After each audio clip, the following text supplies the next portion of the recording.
അസ്സലാമു അലൈക്കും. ഹായ് കൂട്ടുകാരെ, എല്ലാവർക്കും പ്രവാചക കഥകളിലേക്ക് സ്വാഗതം.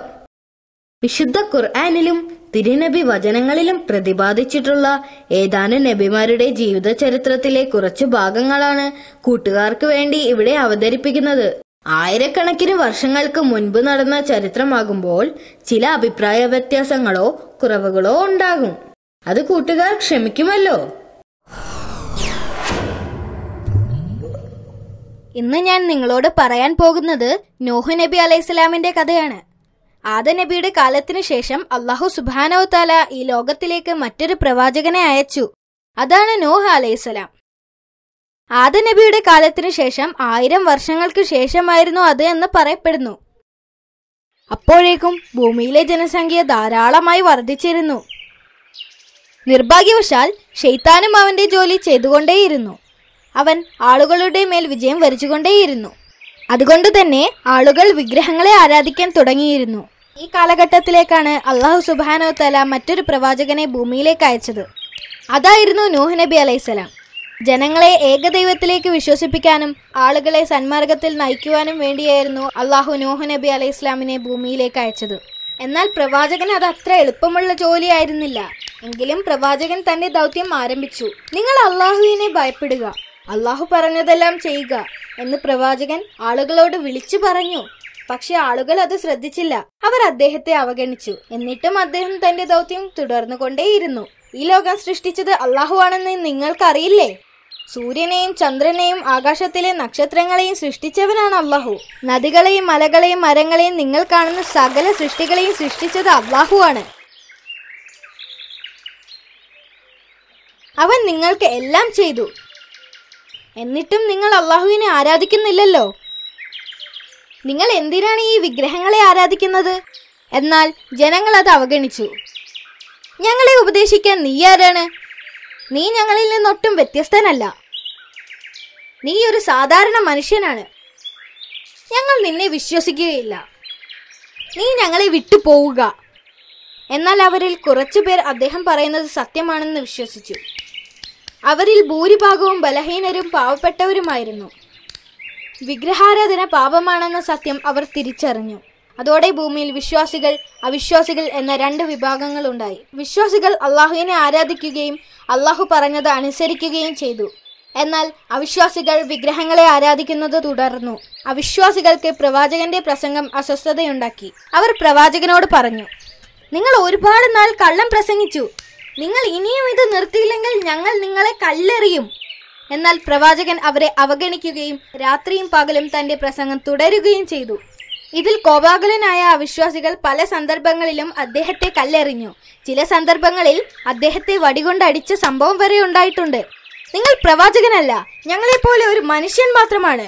നിന്റെ വാക്കുകൾ കേൾക്കേണ്ട ഒരാവശ്യവും ഞങ്ങൾക്കില്ല എന്ന് പറഞ്ഞുകൊണ്ട് അവിശ്വാസികൾ അദ്ദേഹത്തെ ഉപദ്രവിച്ചു. ഞാൻ പറയുന്ന കാര്യങ്ങൾ സത്യമാണ്. വിഗ്രഹങ്ങളെ ആരാധിക്കുന്നത് പാപമാണ് എന്ന് പ്രവാചകൻ അവരോട് പറഞ്ഞുകൊണ്ടേയിരുന്നു. പ്രവാചകന് വളരെയധികം നിരാശ തോന്നി.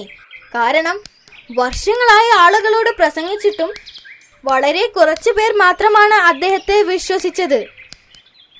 സത്യനിഷേധികളുടെ എണ്ണമാണെങ്കിൽ വളരെയധികം വർദ്ധിച്ചുകൊണ്ടേയിരുന്നു. ഒരു ദിവസം പ്രവാചകൻ പ്രാർത്ഥിച്ചുകൊണ്ടിരുന്നപ്പോൾ അല്ലാഹു അദ്ദേഹത്തോട് സംസാരിച്ചു. വിഷമിക്കേണ്ട നോഹ്, ഞാൻ നിന്നോട് പറഞ്ഞതെല്ലാം നീ ചെയ്തുവല്ലോ.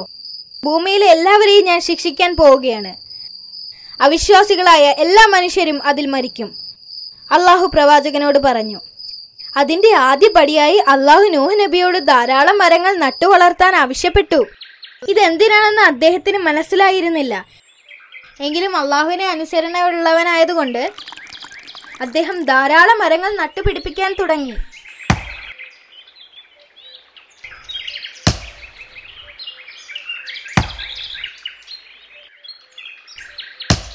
വർഷങ്ങൾക്ക് ശേഷം അല്ലാഹു വീണ്ടും നോഹ് നബിയോട് സംസാരിച്ചു. ഇത്തവണ അല്ലാഹു പ്രവാചകനോട് ഒരു വലിയ കപ്പൽ നിർമ്മിക്കാൻ ആവശ്യപ്പെട്ടു. ഈ ഭൂമിയിലെ എല്ലാ ജീവജാലങ്ങളിൽ നിന്നും ഓരോ ഇണയെ വീതം ഉൾക്കൊള്ളുന്ന ഒരു വലിയ കപ്പൽ ഉണ്ടാക്കാൻ ആവശ്യപ്പെട്ടു. പ്രവാചകൻ ആശയക്കുഴപ്പത്തിലായി. ഒരു വലിയ കപ്പലോ?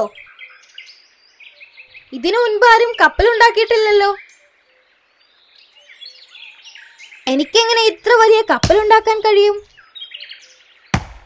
പ്രവാചകൻ ചിന്തിച്ചു. കപ്പൽ നിർമ്മിക്കുന്നതിന് വേണ്ട നിർദ്ദേശങ്ങൾ അള്ളാഹു പ്രവാചകന് നൽകി. കപ്പലിന്റെ കൃത്യമായ വലിപ്പത്തെക്കുറിച്ച് ആർക്കും അറിയില്ലായിരുന്നു. 600 അടി നീളമുണ്ടെന്നും ചിലർ പറയുന്നു. 2400 അടി നീളമുണ്ടായിരുന്നു എന്നും ചിലരുടെ അഭിപ്രായം. കപ്പൽ നിർമ്മിക്കുന്നതിനു വേണ്ടി നഗരത്തിൽ നിന്നും വളരെ അകലെയുള്ള ഒരു പർവ്വതം അദ്ദേഹം തിരഞ്ഞെടുത്തു. ഇനി കപ്പൽ നിർമ്മിക്കുന്നതിന് വേണ്ടി തടി ആവശ്യമായിരുന്നു. അതിനുവേണ്ടി അവർ മരം മുറിക്കാൻ തീരുമാനിച്ചു. അതെ, വർഷങ്ങൾക്ക് മുൻപ് അദ്ദേഹം തന്നെ നട്ടുവളർത്തിയ മരങ്ങളായിരുന്നു അത്. അങ്ങനെ അവർ കപ്പൽ പണിയാൻ തുടങ്ങി. പ്രവാചകനും അദ്ദേഹത്തിന്റെ അനുയായികളും അതിനുവേണ്ടി രാപ്പകൽ കഠിനാധ്വാനം ചെയ്തു. മലമുകളിലിരുന്ന് കപ്പൽ നിർമ്മിക്കുന്ന പ്രവാചകനെ കണ്ട് അവിശ്വാസികൾ പരിഹസിച്ചു ചിരിച്ചു. മലമുകളിലിരുന്ന് കപ്പൽ നിർമ്മിക്കുന്ന നീ ഒരു വിഡ്ഢിയാണ്. പ്രവാചകൻ നിശബ്ദതയോടെ അദ്ദേഹത്തിന്റെ ജോലി തുടർന്നു. എന്തിനാണ് ഇത്ര വലിയ കപ്പൽ നിർമ്മിക്കുന്നതെന്ന് അവർക്ക് മനസ്സിലായിരുന്നില്ല. അവർ കരുതിയത് പ്രവാചകന് ഭ്രാന്താണെന്ന്.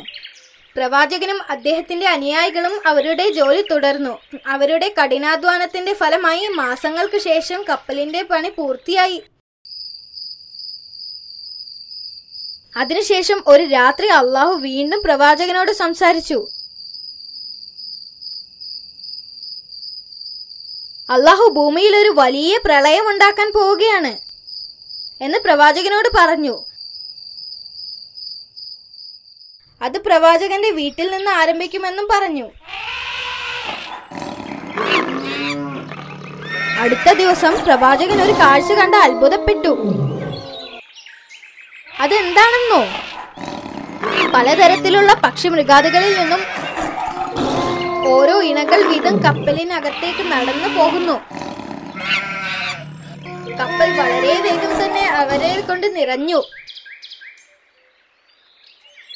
അടുത്ത പകൽ തന്റെ വീടിന്റെ അടുപ്പിൽ നിന്ന് വെള്ളം പുറത്തേക്ക് ഒഴുകി വരുന്നത് പ്രവാചകൻ കണ്ടു. ഇതാണ് അള്ളാഹു നൽകിയ അടയാളം. പ്രളയം ആരംഭിച്ചിരിക്കുന്നു എന്ന് അദ്ദേഹത്തിന് മനസ്സിലായി. ഉടൻ തന്നെ ശക്തമായ കാറ്റും മഴയും ആരംഭിച്ചു.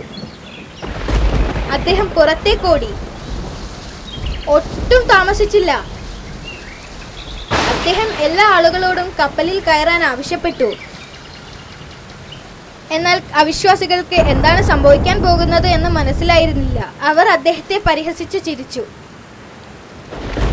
ഇത് സാധാരണ മഴ മാത്രമാണ്, ഇത് കണ്ട് പേടിച്ചിരിക്കുന്നു എന്ന് പറഞ്ഞ് പ്രവാചകനെ അവർ പരിഹസിച്ചു.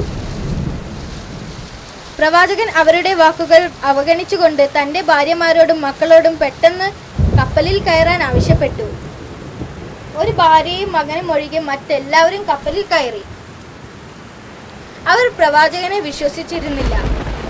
ഞങ്ങളെക്കുറിച്ചോർത്ത് വിഷമിക്കേണ്ട, ഈ വെള്ളത്തിൽ നിന്നും സ്വയം രക്ഷപ്പെടാൻ ഞങ്ങൾക്കറിയാം, അവർ പറഞ്ഞു. അദ്ദേഹം അവരോട് അപേക്ഷിച്ചെങ്കിലും അവർ അത് അനുസരിച്ചില്ല. ജലനിരപ്പ് ഉയരാൻ തുടങ്ങി. പ്രവാചകൻ കപ്പലിലേക്ക് ഓടിപ്പോയി. ഭയാനകമായ പ്രളയം ആരംഭിച്ചു. ജലനിരപ്പ് പെട്ടെന്ന് തന്നെ ഉയർന്നു. പ്രവാചകൻ പറഞ്ഞത് സത്യമാണെന്ന് ജനങ്ങൾക്ക് മനസ്സിലായി.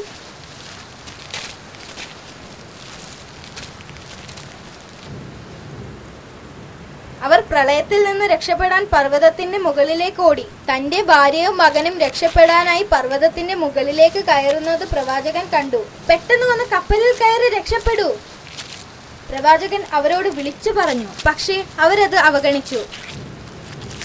അവർ പർവ്വതത്തിന്റെ മുകളിലേക്ക് കയറിക്കൊണ്ടിരുന്നു. പെട്ടെന്ന് ആ പർവ്വതത്തേക്കാൾ വലിയ തിരമാല വന്നടിച്ചു. ആ തിരമാലയിൽ അവർ കൊല്ലപ്പെട്ടു. ആ തിരമാലയിൽ മറ്റു അവിശ്വാസികളും മുങ്ങിപ്പോയി. ജലനിരപ്പ് വീണ്ടും വീണ്ടും ഉയർന്നുകൊണ്ടേയിരുന്നു. കുറച്ചു കഴിഞ്ഞപ്പോൾ ഭൂമി മുഴുവനും വെള്ളം കൊണ്ട് നിറഞ്ഞു. അപ്പോൾ നൂഹ് നബി അലൈഹിസ്സലാം ബിസ്മില്ലാ എന്ന് പറഞ്ഞു. അദ്ദേഹം ഇത് പറഞ്ഞപ്പോൾ കപ്പൽ ചലിക്കാൻ തുടങ്ങി. ഇപ്പോൾ മഴ നിന്നിരുന്നു, എങ്കിലും ഭൂമി നിറയെ വെള്ളമായിരുന്നു. അതുകൊണ്ട് തന്നെ വളരെ കാലം തനിക്ക് ഈ കപ്പലിൽ കഴിയേണ്ടി വരുമെന്ന് പ്രവാചകന് മനസ്സിലായി. ആ കപ്പലിൽ മനുഷ്യരായ 80 പേരുണ്ടായിരുന്നു. പ്രവാചകൻ ആളുകൾക്കും കപ്പലിലുണ്ടായിരുന്ന മറ്റെല്ലാ ജീവികൾക്കും വേണ്ട ഭക്ഷണമെല്ലാം കരുതിയിരുന്നു. വളരെ രസകരമായ മറ്റൊരു കാര്യം എന്താണെന്ന് അറിയാമോ? വളരെ പാവങ്ങളായ ആട്ടിൻകുട്ടികളും അവരെ പിടിച്ചടക്കുന്ന അക്രമികളായ മൃഗങ്ങളും അതിനകത്ത് ഒരുമിച്ചായിരുന്നു. അക്രമികളായ മൃഗങ്ങൾ ചെറിയ മൃഗങ്ങളെ ആക്രമിക്കാൻ കഴിയാത്ത രീതിയിലുള്ള രോഗികളായിട്ടായിരുന്നു അള്ളാഹു അവരെ കപ്പലിലേക്ക് എത്തിച്ചത്. ക്രമികാരികളായ മൃഗങ്ങളെല്ലാം അസുഖം കാരണം തറയിൽ ക്ഷീണിച്ചിരുന്നു. ഇതെല്ലാം അള്ളാഹുവിന്റെ ആസൂത്രണമായിരുന്നു.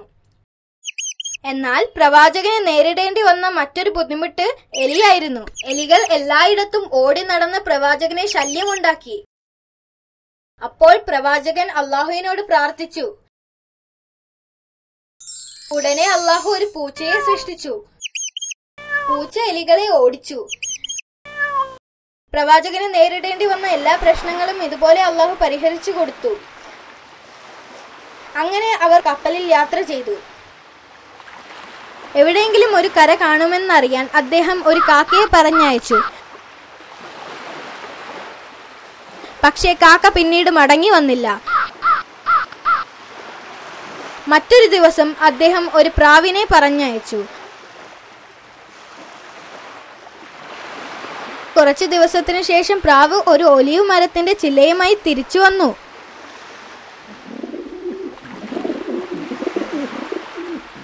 അപ്പോൾ പ്രവാചകന് മനസ്സിലായി അടുത്തെവിടെയോ കരയുണ്ടെന്ന്.